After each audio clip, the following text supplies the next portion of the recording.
Buenos días, señor presidente y compañeros de la Dirección de Innovación. Estamos aquí en CoCoon Hackerspace en Hong Kong y quiero hablarles muy rápidamente de qué es lo que se está haciendo acá en Hong Kong en la escena del emprendedurismo, los startups.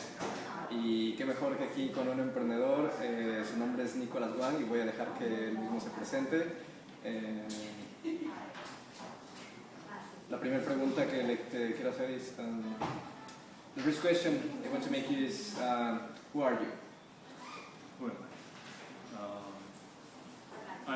I'm Nick. So a brief history. Then I was born here and moved to the United States for high school. Went to college there. Worked at internet companies, MSN, Yahoo, and then recently started into the startup kind of things.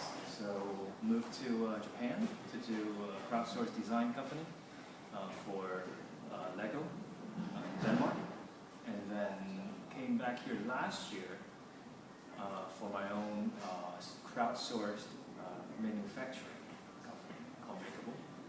And now I'm working in my next startup. It's called 100 Village. So I'm based here in CoCoon, the co-working space. Muy bien, entonces queremos también saber qué está pasando aquí en Hong Kong y qué mejor que nos explique Nicholas, que entiende de la comunidad. So Nicholas, tell us about the entrepreneurs in Hong Kong. So it's obviously still relatively new. It's getting bigger though. So a few years ago, 2007-ish, I came back here and I was like pretty much nothing. Even 2 years ago, I think. But a few people started to gather. So what happened was, I think, one big incident was Dave McClure from 500 Startups came to Hong Kong, it's on a plane, and a bunch of guys met up, and Dave's comment was, well, it's you guys, it's about you guys, so you should start meeting up, have regular meetups.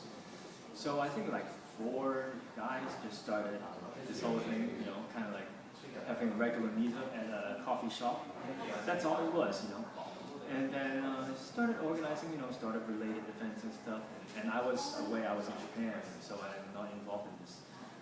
But when I came back last year, they had big events, Startup Saturday, hundreds of people coming, for listening to local startups, and then investors, angel investors come to listen to, what is the latest and greatest in new development in Hong Kong startup industry. So, what do you think can be the benefits of having an entrepreneur community in Hong Kong? Well, and in general, what do you think it benefits the whole city? So, I think Hong Kong still has some ways to go in that. What's the benefit?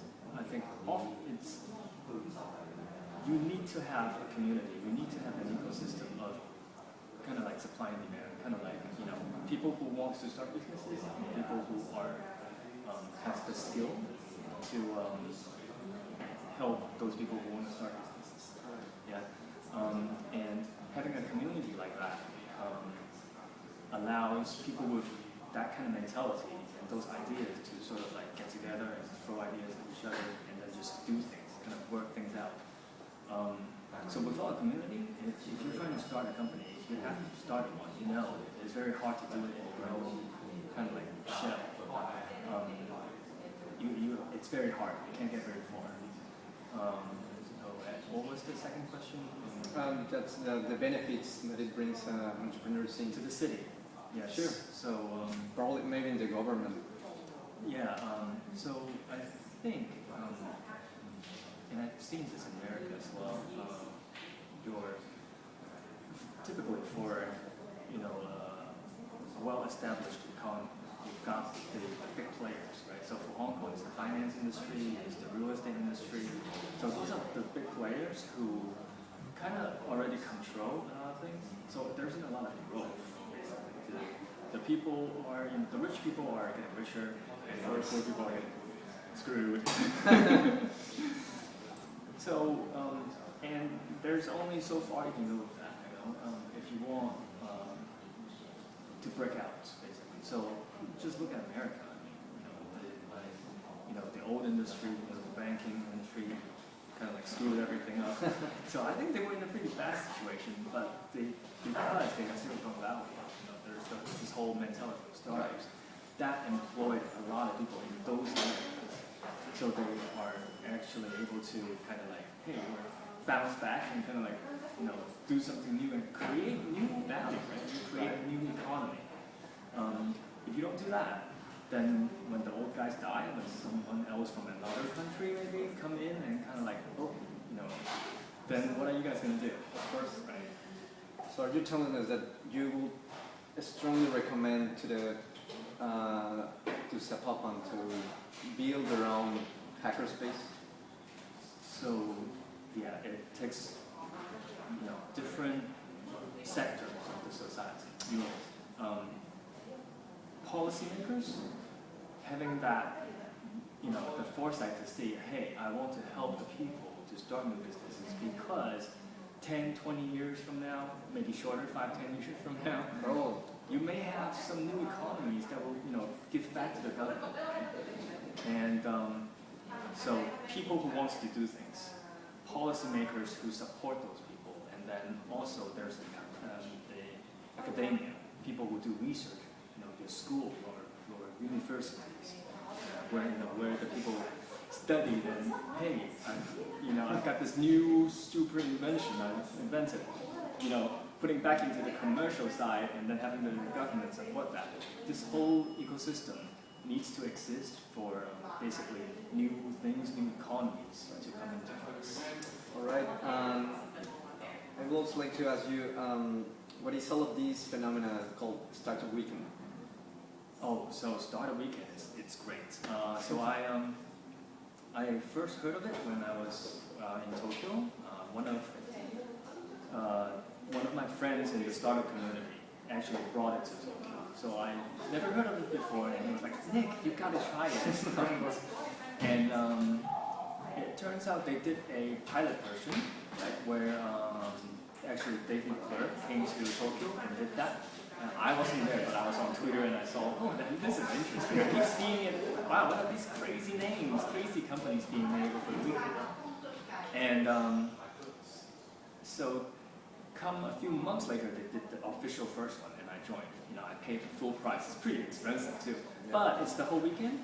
And Friday night, I got in, I had no clue, I had some pizza and I had beer. And then people started pitching ideas, right? So everyone's got a minute. If you have an idea, you can pitch. And I've always had a lot of ideas. So I went out and pitched about something. Didn't get picked, but whatever.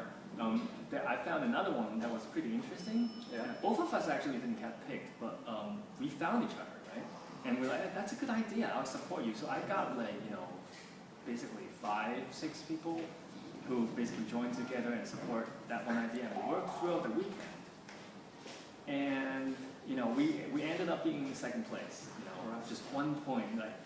You're not supposed to know, but since we know the organizers, you guys are just 1 point behind the winner. And we're like, wow.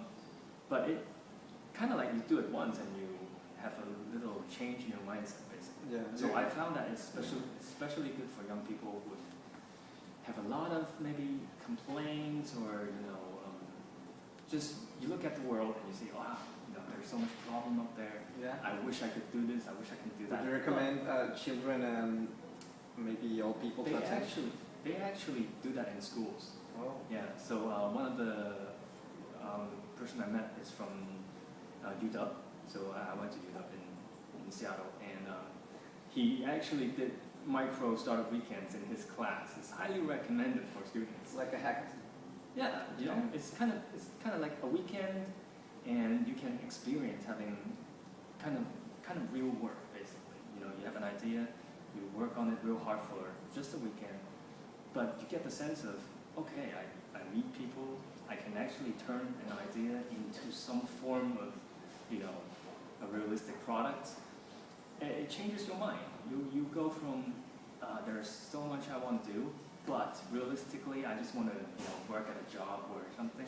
to, hey, over a weekend I can do this, so maybe I can change, I can do something to change, right? So, it helps you take that first step, basically, find some comrades, work together, and create things that, may change your life. So the thing is, create things in a weekend, fail fast, and learn from that. So it's a very healthy event where you can build your own company. So I think it's a very amazing event in my opinion. Yeah. That's why they're all over the world now. Yeah.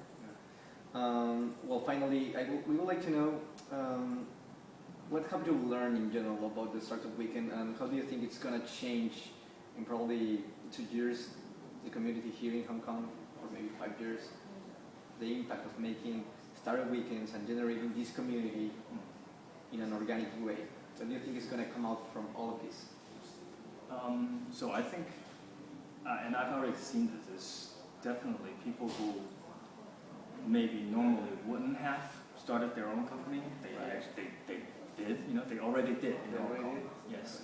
So it's real examples. I brought it here last year, a year ago, and out of the 8 teams who did it, I think 5 or 6 of them actually are businesses now. So they're still working on it. Very nice. Yeah. So like I said, it changes people's minds, and it gives them that opportunity, that new path that they normally wouldn't have.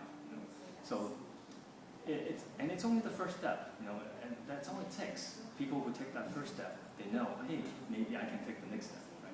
Then there's so much to learn, and as you walk toward a new path, kind of like new doorways open. Of course. You learn about things that you normally wouldn't have. All right. So those are all the questions. This is so interesting. I hope the people over in Mexico can learn from this experience. I think that is going to be the way. So thank you very much for answering all of these things. No problem. Thank you very much, Nicholas. Pues muchísimas gracias por haber visto este video, a mis compañeros de la Dirección de Innovación y al presidente Héctor. Le mandamos un saludo desde Hong Kong. You want to say hi to the president? Hello, Hector. So, así es, básicamente se está creando una comunidad aquí en Hong Kong y es lo que queremos replicar en Zapopan. Queremos crear emprendedores y, como dice Nick, los eventos como Startup Weekend están cambiando la mente de las personas de una manera educacional. Estamos creando empresas en un fin de semana y esto ayuda a que se pueda empoderar al ciudadano común y corriente. Debemos aprender a replicar lugares como CoCoon, lugares donde se juntan personas, adolescentes, niños, personas de la tercera edad, y encuentran a programadores para que puedan hacer de esa pequeña panadería un negocio online, empoderándolos usando tecnología. Pues muchas gracias por todo, seguiré reportando desde Hong Kong. Hasta luego.